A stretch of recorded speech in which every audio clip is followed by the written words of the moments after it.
If we look at it pictorially, we've got all the elements, the sort of like the staircase. These are all the elements that make up the gross development value, all the cost elements, with the profit being the cost of doing something to generate the gross development value. And these are the key components that we want to understand. We want to understand what are the key components that drive the gross development value, the biggest sum in the calculation. The next biggest sum is likely to be all the build costs, and there are lots of them. So we want to know how they're made up and what happens if they change. Because that really is critical in terms of what we're left with at the bottom of the calculation, which is how much money do we have to go into the land market and buy that land, to negotiate. So the actual spreadsheet that I've sort of generated for you is really like this. We start with the value side of the calculation, and then we basically incur what it costs to produce the asset and strip it out. And we're left with a sum of money to buy the land. And this is sort of like the shape of the appraisal. We start with the largest number, and then we take away all the costs and all the fees and all the finance and the profit, and we're left with a budget to buy the land. And if you actually looked at that diagram, I put some numbers in just to give you an idea of the proportions, just to illustrate. In this situation, any changes to the gross development value is twice as powerful as any changes to the build costs and preliminaries and externals, because they're twice as large. So a 2% change in gross development value is equivalent to 4% change in build costs. And that, remember, has to go all the way down the appraisal. So it has the biggest impact because you've got to fall all the way through the calculation. And that's really quite important, that you understand that where a change takes place in the market, whether the prices rise or whether the prices fall, we know before we do a calculation that it will have the biggest impact, a priori, because it's the biggest number. And that's the reason why we need to really check what the developers are putting into their calculations. Because if they underestimate the gross development value by 2 or 3 or 4 percentage points, it has a massive impact on the budget to buy the land. And it's the budget to buy the land that dictates whether a scheme is viable.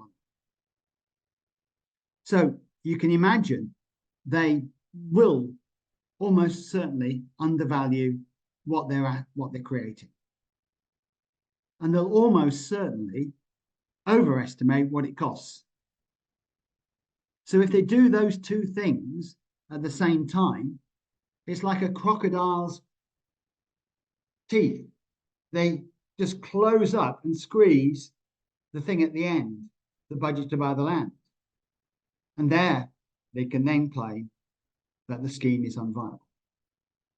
So it's really quite a simple set of logical view and statements that we really have to focus on the things that really matter, which is how you come to set a value for the assets that you're putting on the site, and what are we including in the build costs, because that's the second largest sum.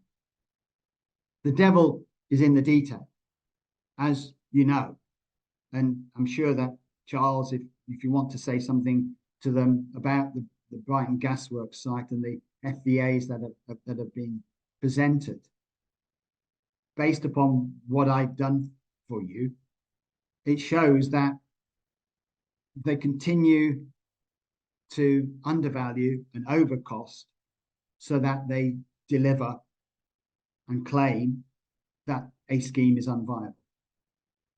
And that's why we need to understand where you look for things in the calculations. And we want to try and find out how they express things in the calculations.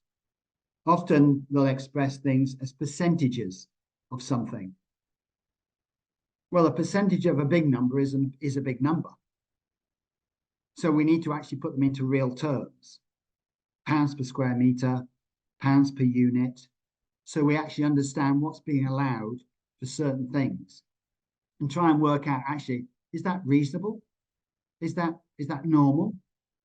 What's the convention? So that we can actually then be critical of what's being said. And of course, right from the start, I've said that if you don't find anything, then you report that. But actually, if you find something, you are duty bound to report it. And therefore, that's really the purpose of actually being really quite critical about the appraisal methodology. Is it being practiced properly? Are we running with it in the proper way? Is it in accordance with government guidance? If you read the NPPF and read the planning policy guidance for viability, it talks about openness. It talks about standardised variables. It talks about published outputs. A lot of that is not followed by the developers. And also, rather sadly, a lot of local councils don't even follow that either, because they hide behind a whole range of decisions about not revealing their views until they're required to do so. So what we've got then is the key components of the development value.